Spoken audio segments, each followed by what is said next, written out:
Welcome to Free Thoughts from Libertarianism.org and the Cato Institute. I'm Trevor Burrus, a research fellow at the Cato Institute Center for Constitutional Studies. Our guest today is Jay Cost, staff writer at the Weekly Standard and author of 2012's Spoiled Rotten, How the Politics of Patronage Corrupted the Once Noble Democratic Party and Now Threatens the American Republic, and 2015's A Republic No More, Big Government and the Rise of American Political Corruption, which is the topic of today's episode. Welcome to Free Thoughts, Jay. Thanks for having me. It's a pleasure to be here. I would call your book a tour de force of American political corruption history. I've never really read anything like it. I'm always surprised when I find books that make me distrust government even more, and it did that on page after page after page, and I highly commend it to our listeners. Within the context of the book, you describe the general thesis. And one point you say, generation after generation has seen fit to expand the powers of government without altering the structure to handle the new tasks responsibly. Now we simply ask too much of the government, and when we do that, it disappoints us. Can you expand on that as part of your general thesis? Yeah, I'd be happy to. To put that claim a different way, I would put it this way: put aside, the perennial question of bigger government or smaller government, and think about the institutions of our government as they exist and whether or not they are capable of exercising the powers that they now exercise. And to sort of frame the question or frame the debate, I would posit a hypothetical. Imagine you are looking to build a government from scratch. You've been made king for a day and charged with redesigning the government. And your one mandate is that you must create a government as powerful as today's government is. Would you design that government the way our government is designed? And I doubt very much that you would say yes, or that anybody would say yes.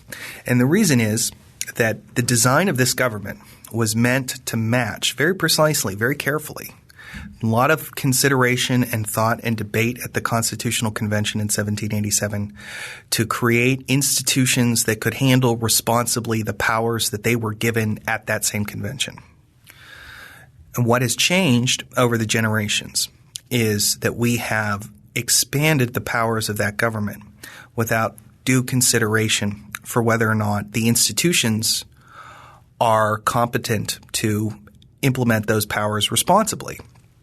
And my contention is that they are not, and that the irresponsibility tends to work itself out in the same way, that the institutions of government, when they exercise these expansive powers, do so in ways that favor factions or interest groups or pressure groups. There's so many different terms that we could call it, but they systematically favor private interests over the common good.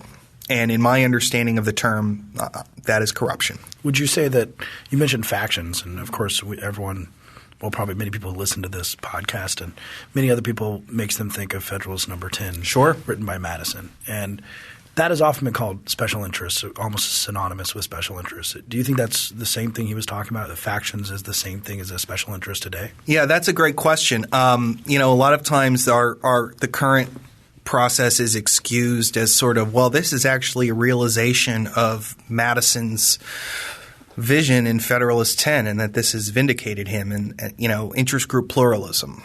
I reject that claim, and I actually do. I take that claim on specifically in the middle part of the book, and the argument that I make is that Madison was defending a very different sort of system or a different vision. It's one thing, when you talk about factions within society. And in Federalist 10, he talks about, capital owners and laborers and creditors and debtors, just sort of pointing out, that there are different ways to slice and dice society, and that the ways that you do that will create different and various interests, right? And that this can be – Madison argues that far from being a defect in Republican government, this can be a saving virtue of it, because if the institutions of government are well designed, they can balance and check one another, the forces within it. If you read the 10th Federalist in conjunction with the 51st Federalist, that's sort of the basic point. But, what we have today is very different from that. And to sort of appreciate the nuance from a Madisonian perspective, I would point to a letter that he wrote to Thomas Jefferson shortly after the Bank of the United States, the first bank, had come to pass and had been implemented. Madison had traveled to New York and saw people clamoring for, shares of the bank. And what he saw was people fighting amongst themselves to acquire a government benefit, which is very different than what he described in Federalist 10. And he worried that the government was actually, in the case of the bank, creating an interest group. Madison doesn't think of these stockholders as a faction as he understands them in Federalist 10. Instead, he worries that they will become the Praetorian band of the government, at once its tool and its tyrant, bribed by its largesses and overawing it by clamors and combinations. And that sets up a crucial distinction between the government that we have today and the vision sketched out by Madison in Federalist number 10.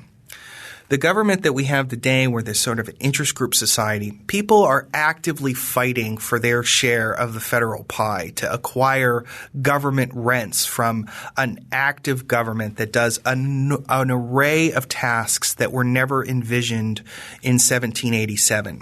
And I sketch out three in particular: the promotion of the national economy, the regulation of that economy, and the provision of direct social welfare. The government is now in the business of picking winners and losers in ways that stretch so far beyond what the Federalist 10 envisions, that it is not sort of healthy Madisonian pluralism.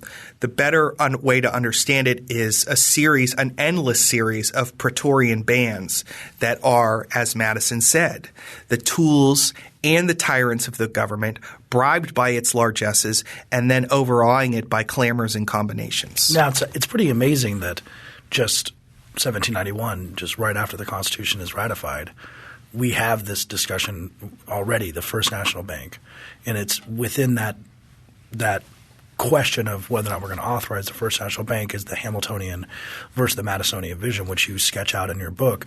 You talked a little bit about the Madisonian vision, which is interesting too, because his view of the Constitution, as if it was just him to pass it, as his Virginia plan came in, was much more powerful than what we have today. But then Hamilton's was even more powerful than that, right, with less about the strictures of how to properly institutionally constrain power and more about the goals of a great national government. Right. Can you talk a little about that difference? Sure. From Hamilton's perspective, I mean, Hamilton would say that Madison was,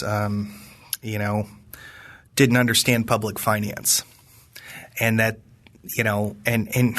frankly, on that front, he would be correct. Jefferson was a very smart human being, but he didn't understand public finance either. In fairness to both of them, very few people understood public finance in the 1780s. One of them was definitely named Alexander Hamilton. Yes, one of them was definitely named Alexander Hamilton. He had a very keen understanding of how the government's money problems were caused and how they could be solved. Because the United States in 1787 looked a lot like Greece, heavily indebted and a growing suspicion that they were never going to pay back their debts. And if the government is not going to pay back its debts, then it will not be able to borrow money at a reasonable rate of interest. And this problem had to be under control. And then the question becomes, well, how do we do that?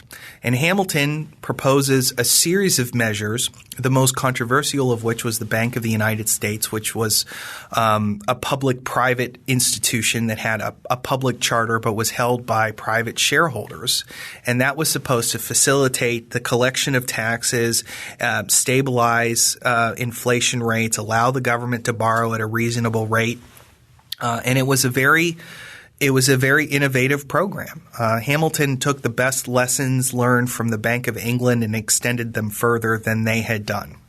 The problem, from a Madisonian perspective, is that the Constitutional Convention took up a vote on whether or not the Congress should have the power to charter private corporations, and they voted it down. So the bank therefore begins this sort of inevitable conflict that the book details. On the one hand, you have pressing public problems that require solutions. In the case of the bank, the problem of public credit. On the other hand, you have the institutions of government as they were written and as they were understood when they were written that have limits to how much power they can wield. You can't put a square peg into a round hole. And giving this government